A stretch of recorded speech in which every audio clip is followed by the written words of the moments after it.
성경 공독 히브리서 12장 1절에서 13절입니다. 신약 367쪽 정리되어 있습니다. 히브리서 12장 1절에서 13절입니다. 제가 먼저 한 번 읽고 여러분 하나님 들어가신 후에 마지막 시간을 함께 읽겠습니다. 이러므로 우리에게 구름같이 둘러싼 허다한 증인들이 있으니 모든 무거운 것과 얽매이기 쉬운 죄를 벗어버리고 인내로서 우리 앞에 당한 경주를 하며 믿음의 주여 또 온전하게 하시는 이인 예수를 바라보자. 그는 그 앞에 있는 기쁨을 위하여 십자가를 참으사 부끄러움을 개의치 아니하시더니 하나님 보좌 우편에 앉으셨느니라. 너희가 피곤하여 낙심하지 않기 위하여 죄인들이 이같이 자기에게 거역한 일을 참으신 일을 생각하라. 너희가 죄와 싸우되 아직 피 흘리기까지는 대항하지 아니하고 또 아들들에게 권하는 것 같이 너희에게 고면하신 말씀도 잊었도다. 일러스되 내 아들아 주의 신기하심을 경히 여기지 말며 그에게 꾸지람을 받을 때에 낙심하지 말라. 주께서 그 사랑하시는 자를 징계하시고 그가 받아들이시는 아들마다 채찍질하심이라 하였으니 너희가 참음은 징계를 받기 위함이라. 하나님이 아들과 같이 너희를 대우하시나니 어찌 아버지가 징계하지 않는 아들이 있으리요. 징계는 다 받는 것이거늘 너희에게 없으면 사생자여 친아들이 아니니라. 또 우리 육신의 아버지가 우리를 징계하여도 공경하였거든 하물며 모든 영의 아버지께 더욱 복종하며 살려 하지 않겠느냐. 그들은 잠시 자기의 뜻대로 우리를 징계하였거니와 오직 하나님은 우리의 유익을 위하여 그의 거룩하심에 참여하게 하시느니라. 무릇 징계가 당시에는 즐거워 보이지 않고 슬퍼 보이나 후에 그로 말미암아 연단받은 자들은 의와 평강의 열매를 맺느니라. 그러므로 피곤한 손과 연약한 무릎을 일으켜 세우고 함께 읽겠습니다. 너희가 위하여 모든 길을 만들어 저는 자기로 하여금 어그러지지 않고 고침을 받게 하라. 아멘. 이런 아침에 가장 먼저 주님의 얼굴을 바라는 사람의 마음은 아름답습니다. 아멘. 제가 봐도 이렇게 아름다운데 하나님은 어떠시겠습니까?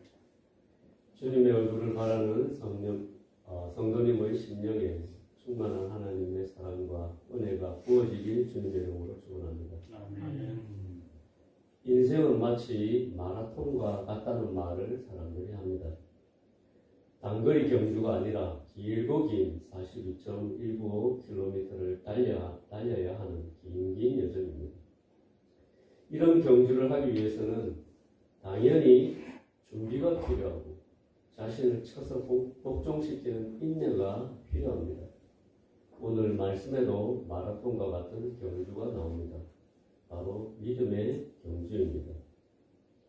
히브리서 11장에서 시작된 믿음과 믿음의 선진들의 이야기가 끝이 나고 12장에서는 우리에게 믿음의 경주를 하라고 독려하는 말씀이 이어지고 있습니다.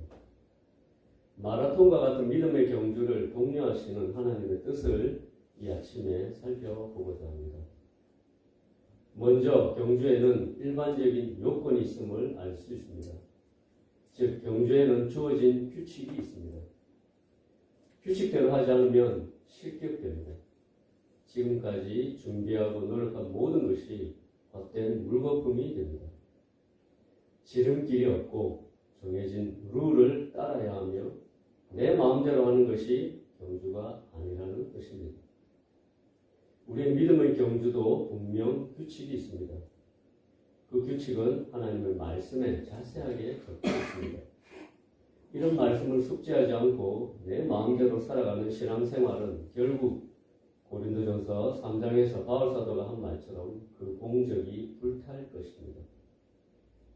만일 누구든지 금이나 은이나 보석이나 나무나 풀이나 지푸로 이 터 위에 세우며 각 사람의 공적이 나타날 터인데 그날이 공적을 밝히니 이는 불로 나타내고 그 불이 각 사람의 공적이 어떠한 것을 시험할 것입니다. 만일 누구든지 그 위에 세운 공적이 그대로 있으면 상을 받고 누구든지 그 공적이 불타면 해를 받으리니 그러나 자신은 구원을 받되 불 가운데서 받은 것 같으리라. 또한 경주에는 주어진 시간이 있습니다. 주어진 시간 안에 경주를 할 수 있습니다. 그 시간을 준수하지 않으면 경주의 목표도 사라집니다. 준비하는 시간이 있고 결정의 시간이 있습니다. 이 시간은 내 마음대로 앞당길 수도 없고 내 마음대로 늘릴 수도 없습니다. 결국 정해진 시간을 준수해야 하고 어겨서는 안 됩니다. 우리의 삶도 동일합니다. 우리에게 주어진 시간은 한정되어 있습니다. 이 시간을 함부로 사용한다면 그 결과 또한 불을 보듯 뻔할 것입니다. 심은 대로 거두는 것이 황금률임을 우리의 양심이 잘 알고 있습니다. 에베소서에도 세월을 아끼라 때가 악하니라고 권면한 것처럼 우리의 시간을 침범하는 많은 유혹이 도사리고 있기에 시간과의 싸움은 쉽지 않은 경주의 한 요건임을 알 수 있습니다. 시간에 주의를 기울이지 않는 경주자는 없습니다. 그래서 시간에 대한 개념이 투철한 경주자야말로 시합에 나갈 수 있는 자격을 갖춘 경주자입니다. 경주에는 또한 주어질 상이 있습니다. 상을 걸고 경주를 합니다. 하나님께서도 우리에게 많은 상을 걸어 주셨습니다. 성경에 나오는 면류관 이야기는 헛된 공수표가 아닙니다. 성경에 언급된 면류관을 세어보면 9개가 나옵니다. 9개의 면류관은 첫째, 의의 면류관입니다. 디모데후서 4장 8절에 사도 바울은 이렇게 고백합니다. 나는 선한 싸움을 싸우고 나의 달려갈 길을 마치고 믿음을 지켰으니 이제 부르는 나를 위하여 의의 면류관이 예비되었으므로 주 곧 의로우신 재판장이 그날에 내게 주실 것이며 내게만 아니라 주의 나타나심을 사모하는 모든 자에게 돕니다. 사도 바울은 그가 걸어갔던 믿음의 경주를 선한 싸움이라고 했습니다. 그 선한 싸움을 위해 달려갔다고 합니다. 그리고 믿음을 지켰다고 말하고 있습니다. 그리고 주의 재림을 사모하는 자들에게 의의 면류관을 주신다고 고백하고 있습니다. 다음으로 승리의 면류관입니다. 계시록 3장 10절로 11절을 보면 신앙생활의 승리자들, 즉 이기는 자들에게 주십니다. 생명의 면류관이 있습니다. 야고보서 1장 12절과 계시록 2장 10절에 보면 시험을 참는 자들, 죽도록 충성하는 자들에게 주십니다. 의와 긍휼의 면류관, 시편 103편 4절에 구속받은 자들에게 주십니다. 기쁨의 면류관, 빌립보서 4장 1절에 전도자들에게 주십니다. 썩지 않을 면류관, 고린도전서 9장 25절 모든 일에 절제한 자들에게 주십니다. 자랑의 면류관, 빌립보서 4장 1절에 전도자들에게 또한 주십니다. 영광의 면류관, 베드로전서 5장 4절 시들지 않는 면류관입니다. 고난을 받되 끝까지 견딘 자들에게 주십니다. 금면류관, 계시록 4장 4절에 금은 왕권을 상징하는데 하나님의 영광에 참여할 자에게 주십니다. 또한 경주에는 관중이 있습니다. 경주하는 사람에게 깊은 관심을 가진 사람들이 모여서 경주자들을 응원하고 격려합니다. 오늘 본문에서도 우리에게 구름같이 둘러싼 허다한 증인들이 지켜보고 있다고 말하고 있습니다. 믿음의 길을 먼저 걸어갔던 믿음의 선진들이 지켜보고 있습니다. 믿음의 경주는 인생의 온갖 역경을 이겨내야 하는 힘겨운 과정이지만 그 여정을 먼저 완주한 믿음의 증인들이 우리와 함께하며 돕고 있음을 잊지 않아야 하겠습니다. 그들은 자신들의 삶으로 이 경주의 가치와 완주해야 할 이유를 증명했기 때문에 우리들에게도 포기하지 말고 끝까지 경주하라고 응원하고 있습니다. 뿐만 아니라 가장 위대한 경주자였던 예수 그리스도께서도 응원을 아끼지 않고 있습니다. 오늘 본문 2절, 3절을 함께 읽어보겠습니다. 시작. 믿음의 주여 또 온전하게 하시는 이 예수를 바라보자. 그는 그 앞에 있는 기쁨을 위하여 십자가를 참으사 부끄러움을 개의치 아니하시더니 하나님 보좌 우편에 앉으셨느니라. 너희가 피곤하여 낙심하지 않기 위하여 죄인들이 같이 자기에게 거역하신 일을 참으신 일을 생각하라. 아멘. 성경을 보면 예수님이 걸어가신 경주의 길을 자세하게 알 수 있습니다. 성경을 통해 눈으로 보듯이 보게 될 것입니다. 아멘. 날마다 그 길을 찾아보며 그 앞에 있는 기쁨이 무엇이었으며 십자가의 길이 어떤 길이었으며 주님이 참으셔야 했던 부끄러움이 무엇이었는지 그리고 죄인들이 이같이 자기에게 거역한 일이 무엇이었는지 알게 될 것입니다. 주님의 길과 주님의 인내와 주님의 영광을 자세하게 알게 될 것입니다. 계시록 마지막 장인 22장에 예수님께서 격려하고 계십니다. 보라, 내가 속히 오리니 내가 줄 상이 내게 있어 각 사람에게 그가 행한 대로 갚아주리라. 아멘. 예수 그리스도는 믿음의 주입니다. 최고의 믿음을 가지셨던 우리들의 믿음의 롤 모델이십니다. 또한 최고의 자리인 하나님의 우편에 앉으신 금메달리스트이십니다. 그런 위대한 경주자이신 예수님을 2절에 이렇게 표현하고 있습니다. 온전하게 하시는 이라고 표현했습니다. 우리를 온전하게 하시는 이, 즉 우리가 상을 탈 수 있는 경주자가 되게 해주실 트레이너라고 하셨습니다. 경주를 하는 사람은 혼자서 훈련하기가 쉽지 않습니다. 매니저가 있어야 합니다. 훈련 트레이너가 필요합니다. 주님께서 이 일을 해주시겠다고 하신 것입니다. 우리를 온전하게 하시는 주님께서 우리의 파트너이십니다. 그런데 본문에서 믿음의 경주 이야기를 하다가 4절부터 13절까지 다른 이야기가 나옵니다. 바로 경주자에게 일어나는 장애물 이야기입니다. 누구나 경주를 할 수 있습니다. 그러나 아무나 경주할 수는 없습니다. 왜냐하면 경주에는 장애물이 앞을 가로막고 있기 때문입니다. 그 장애물은 모든 무거운 것과 얽매이기 쉬운 죄입니다. 마라톤을 하는 사람이든 경주를 뛰는 모든 경주자들이 힘들어하는 것이 체중 관리입니다. 체중과의 싸움은 힘겨운 사투입니다. 운동을 해본 사람들은 공감하실 것입니다. 적정 체중을 유지하는 것이 얼마나 어려운가를 아실 것입니다. 우리 신앙의 체중을 유지하는 것도 쉽지 않은 일입니다. 우리를 무겁게 만드는 것이 무엇입니까? 온갖 세상 염려입니다. 누가복음 8장 14절에서도 예수님이 비유로 말씀하셨을 정도입니다. 가시떨기에 떨어졌다는 것은 말씀을 들은 자이나 지내는 중 이 생의 염려와 재물과 향락에 기운이 막혀 온전히 결실하지 못하는 자요. 또한 돈을 사랑함이 일만하의 뿌리가 된다고 하셨고 자식보다 나를 더 사랑하는 자는 내게 합당하지 않다고 하셨습니다. 이 모든 것이 신앙생활을 무겁게 만드는 요소들입니다. 주님보다 더 사랑하게 만드는 모든 것이 나를 무겁게 하는 것들입니다. 우선순위가 주님보다 앞선 모든 것이 우리를 무겁게 만들고 있습니다.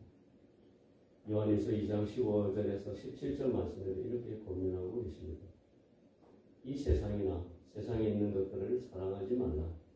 누구든지 세상을 사랑하면 아버지의 사랑이 그 안에 있지 아니하니 이는 세상에 있는 모든 것이 육신의 정욕과 안목의 정욕과 이생의 자랑이니 다 아버지께로부터 온 것이 아니요 세상으로부터 온 것이라. 이 세상도 그 정욕도 지나가되 오직 하나님의 뜻을 행하는 자는 영원히 거하느니라. 아멘. 모든 무거운 것은 경주자에게 장애물입니다. 마라톤을 뛰는 경주자의 몸에 무거운 것이 있다면 어떨까? 상상만 해도 쉽게 이해가 됩니다.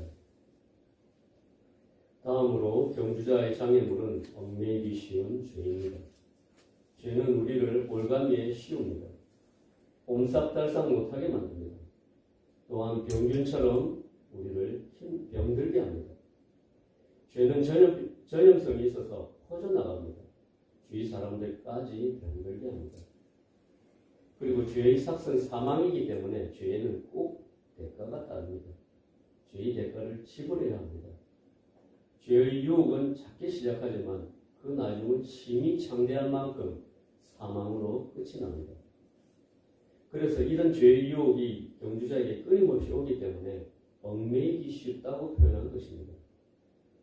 죄의 유혹에 넘어진 경주자는 그때부터 제대로 경주를 할 수 없습니다. 즉 재활에 들어가게 됩니다. 이것이 징계입니다. 다시 경주를 할 수 있도록 재활시키는 과정이 징계이며 채찍질이며 꾸지람입니다. 운동선수에게 찾아오는 부상과 재활은 숙명과도 같은 것입니다. 운동선수 중에 부상 없이 재활 없이 운동한 사람은 없습니다. 그리고 이 재활의 과정은 너무도 힘든 과정이기도 합니다. 자신을 쳐서 채찍질하는 과정이며 인내의 과정입니다. 낙심되기도 하고 슬픔이 몰려오기도 합니다. 이런 인내의 시간을 거쳐야 다시 몸이 단련이 되고 연단이 되어 시합에 나갈 수 있는 몸이 됩니다. 이런 재활의 과정을 함께하는 사람이 트레이너입니다. 좋은 트레이너는 부상당한 선수의 뜻대로 하지 않는 사람입니다. 혹독하게 부상 선수를 다루어야 다시 경기를 뛸 수 있기 때문에 엄한 아버지가 될 수밖에 없습니다. 오늘 본문에도 육신의 아버지가 나옵니다. 육신의 아버지는 잠시 자기 뜻대로 자식을 징계합니다. 그리고 그의 징계에 복종하는 자식이 있습니다. 이런 자식은 장차 훌륭한 아버지가 될 것입니다. 마치 훌륭한 트레이너의 말을 잘 듣는 선수가 다시 뛰어난 실력을 되찾게 되는 것처럼 말입니다. 우리에게는 이런 트레이너보다 더 뛰어난 분이 계심을 잊지 않아야겠습니다. 우리에게는 모든 영의 아버지가 계십니다. 그래서 우리는 하나님 아버지께 더욱 복종하며 살아야 합니다. 그런데 우리는 아버지의 징계를 거스르는 자식처럼 하나님의 징계와 훈계를 거부하는 경향이 있습니다. 본문에서도 고난받기를 꺼리는 성도들을 향해 히브리서 기자는 안타까운 심정으로 권면하고 있습니다. 너희가 죄와 싸우되 아직 피 흘리기까지는 대항하지 않았다고 말합니다. 하나님의 징계와 채찍질은 그분의 자녀들이 믿음의 경주를 완주하도록 이끄시는 아버지의 사랑에서 비롯된 것이라고 해석해 줍니다. 부상당한 선수를 혹독하게 채찍질하듯이 독려하는 트레이너에게는 한 가지 마음뿐입니다. 선수가 다시 경주에 나가서 끝까지 완주하는 것입니다. 부상에서 돌아온 선수가 끝까지 경주를 완주했을 때 찾아오는 의와 평강의 열매는 그래서 그 무엇과도 바꿀 수 없는 희열입니다. 부상 때문에 좌절되고 포기한 선수는 다시는 경주에 나갈 수 없습니다. 하지만 부상을 당했지만 다시 피 흘리기까지 싸우는 재활의 과정을 거치고 다시 경주에 나가 완주한 선수에게 찾아오는 감격은 돈으로 환산할 수 없는 아름다운 열매인 것입니다. 하나님께서는 우리를 사랑하십니다. 그래서 죄의 얽매인 우리를 다시 거룩한 자녀로 만들고 싶어 하십니다. 본문 10절을 보시면 그 뜻이 나와 있습니다. 잠시 함께 읽어보겠습니다. 시작. 그들은 잠시 자기의 뜻대로 우리를 징계할 거리와 오직 하나님은 우리의 유익을 위하여 그의 거룩하심에 참여하게 하시느니라. 아멘. 우리 인생의 목표는 행복이 아니라 거룩입니다. 하나님의 거룩함을 담는 것이 우리 인생의 최고의 목표입니다. 그 결승점을 통과하려면 낙심하지 않고 인내하며 연단의 과정을 거쳐야 합니다. 우리가 사생자가 아니며 하나님의 아들이기 때문에 하나님은 당신의 친아들의 성공을 위해서 포기하지 않는 것입니다.